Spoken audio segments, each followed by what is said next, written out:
Hey there friends, welcome back to Lydia's Plate. Today is going to be a bit of a gardening video, and before I get into it, I'd like to share with you a quote that I read in this book. This book is called Root Cellaring, like that, by Mike and Nancy. I'm going to butcher their last name. I'm not even going to try to say it. It's B-U-B-E-L, so I'm not even going to try to pronounce that so as not to insult them. But the book is called Root Cellaring, and inside here is a quote from Charles Dudley Warner from the book called My Summer in a Garden. And it says, "I know of nothing that makes one feel more complacent than to have vegetables from his own garden. It's a kind of declaration of independence." I love my garden just as much, and I am excited for that time to be coming. Very, very soon, it's going to be the time of starting seeds inside to get ready for that garden. But first, I had to do a little research because I didn't read up on how to store sweet potatoes properly, and so our sweet potatoes did not make it through the winter. Always seems to be something to learn. So, first of all, I'm going to take you through the stuff I currently have planted and started inside. I have my seed ordered already, and I will also share with you some tips and just things to consider that I have found over the years that are helpful and sometimes even crucial.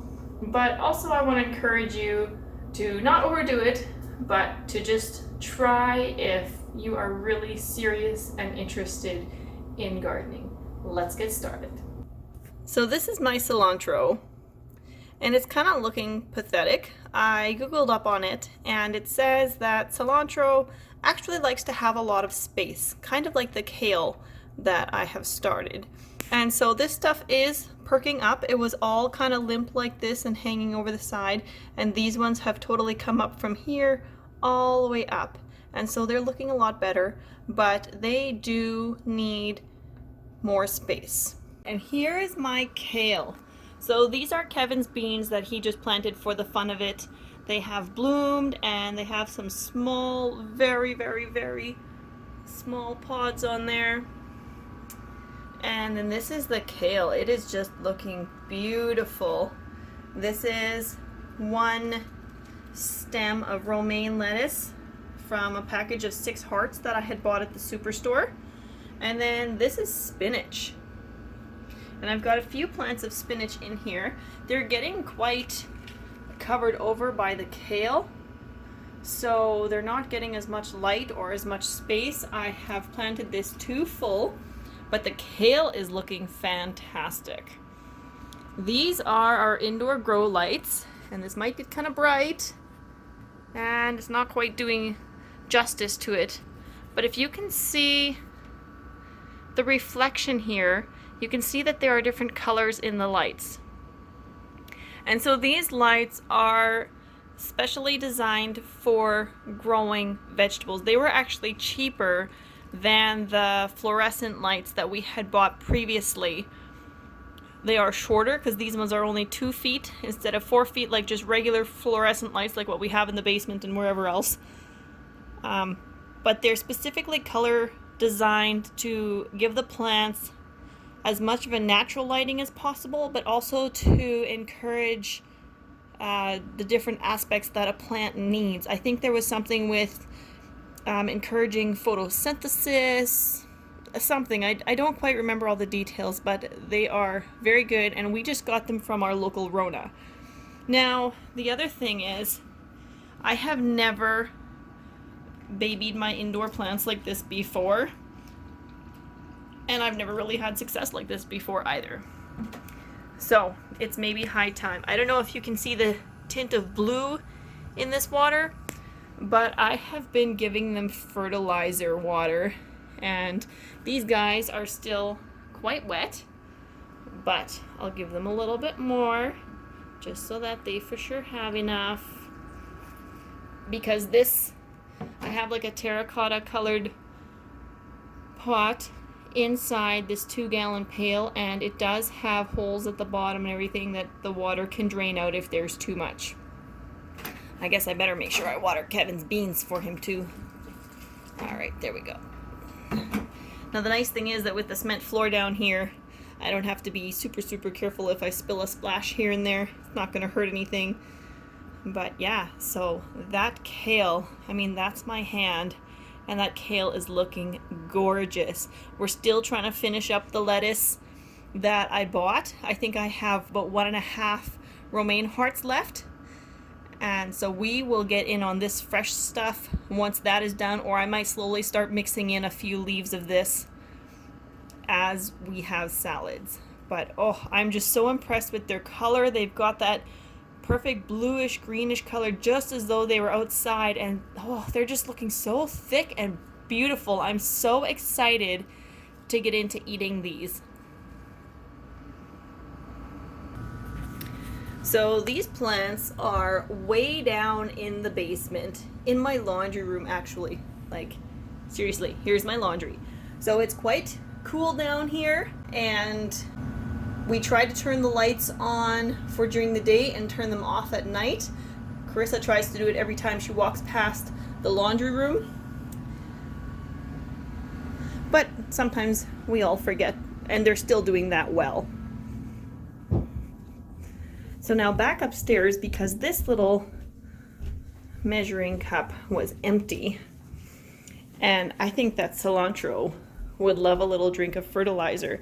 Sometimes I just give it a little bit of water out of the tap here, but I think it really likes the little extra boost of fertilizer as well. So there we go. And this little terracotta pot also has holes in the bottom to drain out the extra liquid as well. Now this I'm just going to store over here in this cabinet. So here's the cabinet. We have big plans for it. I want to take off that piece of paneling on the back. I'm not quite sure, okay? I have two ideas. One idea is to take off the piece of paneling on the back and replace it with some plexiglass. And then there are felt little pieces, like same as what we have here under these island chairs. I mean, they're really dirty with fuzz right now, but the felt slides very easily on our floor. And so then I can pull the cabinet over in front of the deck door when we're getting nice sun. I think that would be very nice. Then it's kind of like my indoor greenhouse then, and the sun would help warm it up, and the plants would get the real natural sunlight, which always trumps a grow light, I think. That's just my opinion. The other thing is I would like to take out these glass shelves and replace them with wooden shelves. At first we were thinking maybe plexiglass as well, but I don't see why it would need to be plexiglass. So I think we'll just put wooden shelves in there, and that way also I can screw those grow lights kind of onto the bottom like this. And that way, maybe even 2 of them, that way it spans the whole 4 feet. So this is the fertilizer that I'm using on my indoor plants. It's just a general Miracle-Gro brand 2020 fertilizer. I got it at our local home hardware. I have never bought a plant fertilizer before, and so far I'm really happy with it. It's been easy to use and it's been working great. The plants seem to be loving it. You guys saw that kale.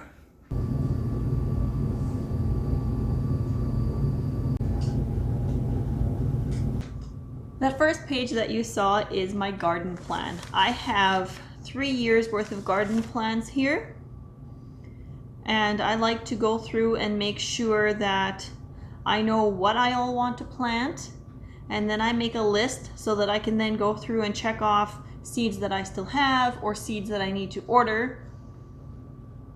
And then I like to use them to try to make sure I'm getting a good crop rotation throughout my garden. I'm trying very hard not to plant the same thing in the same place. And things like my corn over here, it needs to be quite far apart from the popcorn because those could cross-pollinate, and I don't want my eating corn to be kind of like popcorn, and I definitely don't want my popcorn to be eating corn. So I'm trying to keep those separate. I also don't want to have my melons cross-pollinate. I did that one year where I planted cantaloupe and honeydew too close together, and I ended up with like a muskdew or cantadew or honey melon, honey loop. Had some weird variations there, and so the fruit was either green like a honeydew and tasted like a cantaloupe, or vice versa. There were just all kinds of weird things with that plant, and so things like the cucumbers, they could cross-pollinate with the cantaloupe as well. So I have them at opposite ends of the garden as well.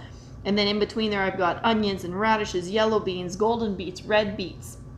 As far as I know, the golden beets and red beets do not cross-pollinate. They did not last year, so that was fine to have them beside each other, just like my yellow beans and green beans. If I'm planting green beans, they don't seem to cross-pollinate and do weird things either.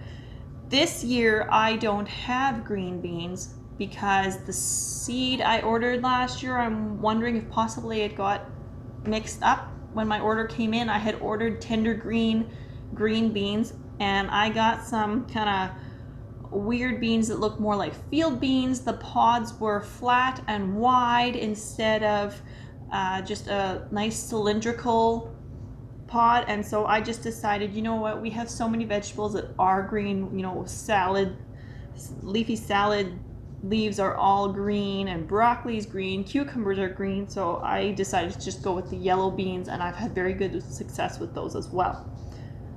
I've had good success with green beans too, if I get the correct seed. And I want to try very hard this year to try to save as much of the seed for myself as possible. That has always been my goal. But this year, I just feel like I need to put a little more effort into it than other years. Perhaps it's what's going on around us, I'm not sure, but I just feel like I need to make it more of a priority this year. And hopefully I can. I am trying to be very optimistic, and yet I'm somewhat apprehensive that I will be able to do everything in the garden that I want to, because I am still healing from cancer surgeries. And although I can do most of my regular things, it still does set me back a bit. Like, I can't go shovel hard. By the time I have done a very heavy house cleaning and laundry and, you know, been working at that all day, that incision is still tender. If I lean up against the couch, it's like, oh, ouch, that still kind of hurts. So I'm very optimistic that I'll be able to do all this all. I want to plan as though I can do it all. And I know that my husband, my kids, it's high priority to them as well. They understand the rewards from it. And so they are willing and able to chip in as needed to pick up the slack if I can't suddenly do everything that I'm used to being able to doing.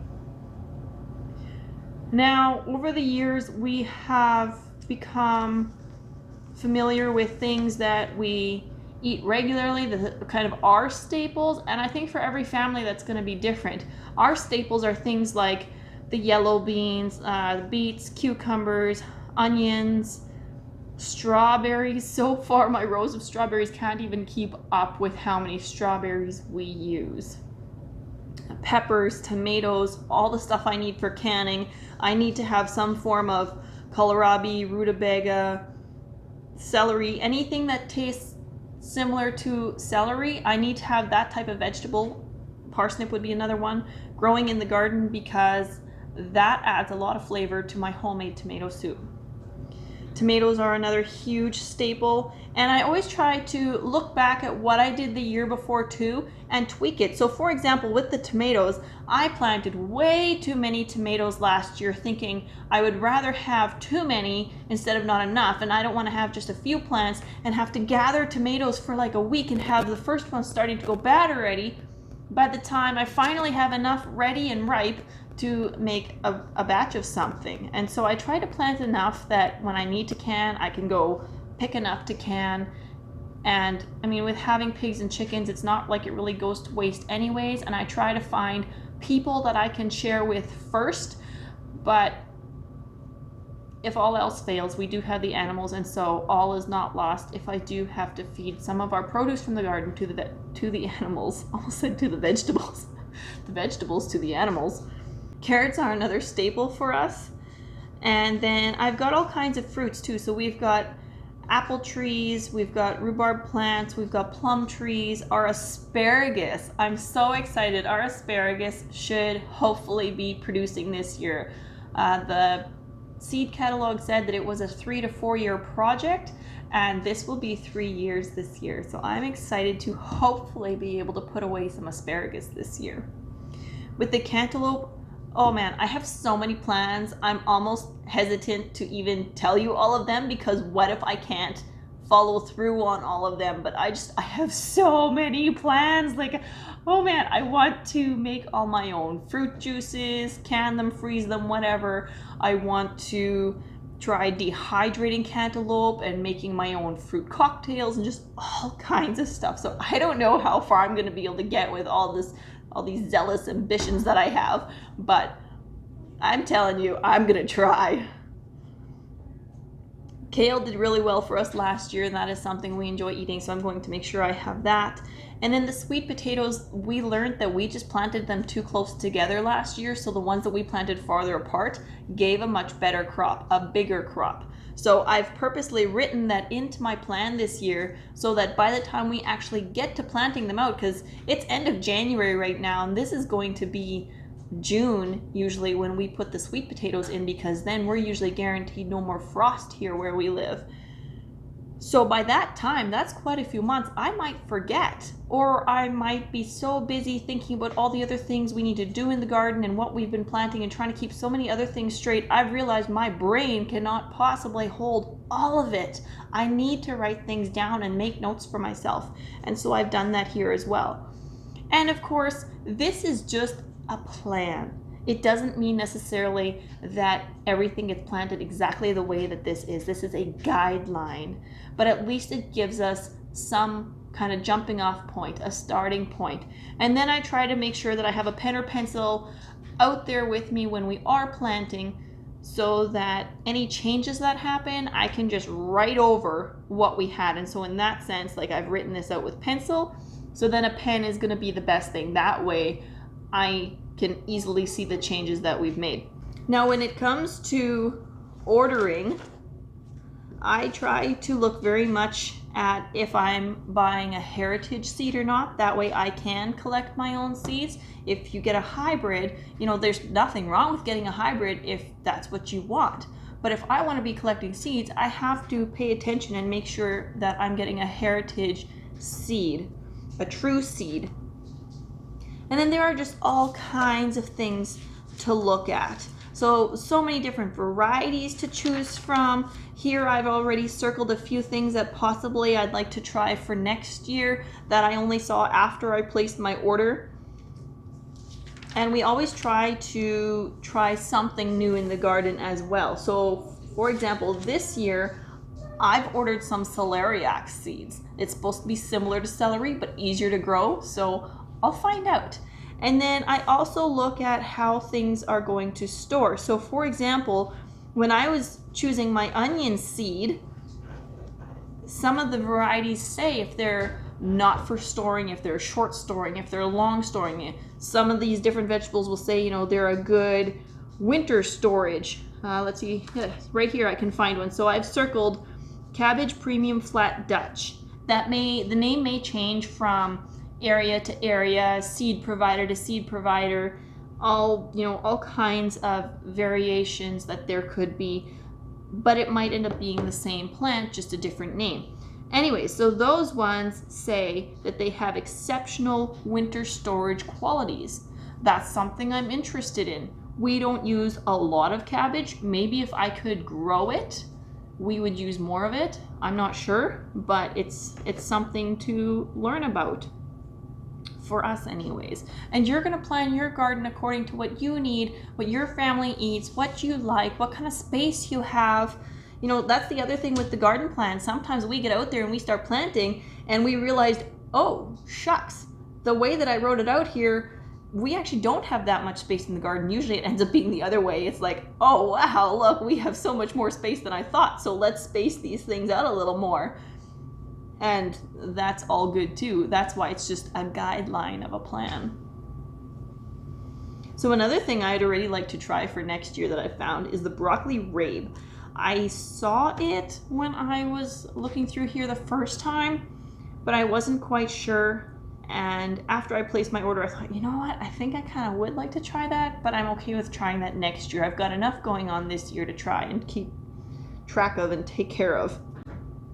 So all these different things to consider, and when you don't have experience with it, it can be very overwhelming, especially when you get to, say, the tomatoes or the cucumbers.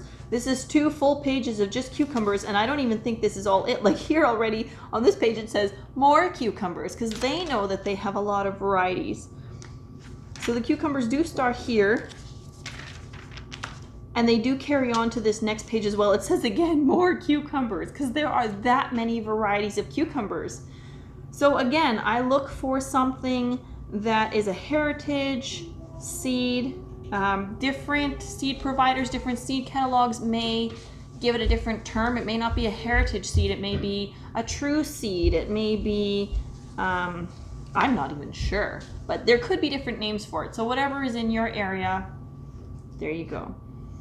And over time, we also find out what we really like and what we don't like. So we know what kind of cucumbers we like. We know what kind of qualities we're looking for in our cucumbers. I like to have some variety. I like the straight 8s because they grow nice and long like an English cucumber, like what you'd buy in the store. But this year I've also, I believe, let me just double check so I'm not telling a lie. Yes, there it is. So I have also ordered a cucumber bush pickle, and so that one is specifically for making pickles. I'm gonna try it out. I've heard from other people that they like it and it grows well in our area, so I'm gonna give it a try. And actually, come to think of it, I do remember, I don't think it was last year, I think it was the year before, where my cucumbers that I started myself did not look like they were gonna make it, and so I had gone to the greenhouse and picked up just random, a few different kinds, and the bush pickle was one that I did pick up, and I was very happy with it. They were a nice length for pickling. They were definitely a lot pricklier, so I wanted to make sure I was for sure wearing gloves when I went out to grab those. Another thing I look for when ordering seeds is how many days it will take till maturity, or this one says 80 days from set out. So from the time that you take it out of your greenhouse or outside to actually plant into your garden, that's how many days. This Cucumber Thunder, for example, it says 55 days until it starts producing. So that's another thing I look for, depending on if that's going to be an issue here. Like, for example, because we are up in Canada, we don't have as long of a growing season as, say, mid to southern states or other parts around the world that would be kind of in that same line. I have to look for fruits and vegetables, which, I mean, I don't think there would be anything in this catalog that wouldn't be able to grow in our area anyways, but I'm just saying that's definitely something I look for. If I know that I want my cucumbers to hopefully be producing by a certain time, earlier rather than later, for example, I will look for a cucumber that has an earlier maturing date. If I know I would prefer to be canning at a certain time, I'll try to pick a cucumber that will be ready at that time. And that's going pretty in depth already. When I first started out with gardening, I did not do all of that. Like, I was just like, okay, this is the vegetable I want, let's get it in there, hopefully it survives, does its thing, and I get some produce from it. But over the years, as I'm trying to not perfect, but to some extent trying to perfect, just trying to get better at gardening, I am starting to look at more and more of the smaller details and just be on top of it all. In the end though, really, if you want to go ahead and grow something, go ahead and try, check out what works in your area, in your zone, and just give it a try. Don't overdo it, don't stress yourself out over it, but if you want to garden, want to produce food for yourself, pick some staples that your family really, really likes and just start with those. You don't even have to get stressed out over canning like crazy or anything like that, but even just to plant a garden for fresh eating is a great way to start. Another thing I have to think of with my garden is how much I want to be spraying and what kind of pests we have. We get canola beetles that last year, for example, they destroyed my kale. We have these little white moths and they will lay eggs that produce these little green worms. They'll do that all over the cabbage, the cauliflower, the broccoli. The one year, my first picking of broccoli, I don't know if those moths just weren't out yet, or if I didn't see the eggs, or maybe the eggs hadn't hatched yet. Anyways, we ate fresh broccoli. I thought I had washed it super well, and a couple days later when I wanted to go pull that broccoli, the leftover broccoli, out of the fridge and eat from it again, there were green worms in there, and so that just disgusted me. And I thought, you know what, until I have a solution for this, I don't even want to grow broccoli. And so that might be something you need to consider as well. This year, because I'm not anti-chemicals in spraying, but I do prefer to use them less if possible. And so another new thing I'm going to be trying this year are hoop tunnels. So they're just short. I think they're about 18 inches, 2 feet tall, and they have hoops, and then they have like a cheesecloth or muslin type material that stretches over however long it's going to be. We were going to make our own at first, and then we saw that we could buy them cheaper than what we could make them. But if we find out that because they're cheaper, they can't withstand our weather, then we'll beef them up. But anyways, I'm going to try that, because if I have those hoops, then the beetles can't even get in there. Then those moths can't get in there and lay their eggs and make those worms. And I don't have to use chemicals then, and it's there all the time, and the sun can get through there and the water can get through there. So it's going to be very low maintenance for me, but it's going to protect those plants like crazy too. Another thing we try to do is that with having animals, our animals produce waste, and that waste by spring turns into compost. Sometimes that pile sits for 2 years and we'll turn it a couple times a year. And then once that waste has turned into a very rich dirt looking type of material, we will scoop that up and spread that over our garden and then till it in. And so that helps give our plants a lot of nutrients, and it helps put nutrients back into the soil for our plants. So maybe you're tired of listening to me talk already, but I really wanted to share the things that I've learned, and if I can help a new gardener or an old gardener, if I have a tip here that you never thought of, that's just my goal. Is I want to be able to help and pass on what I've learned, because I learn so much from others. So I hope you've enjoyed this video, and I look forward to seeing what this year will bring. I wish you all the best, and I'll see you in the next video. Bye everyone.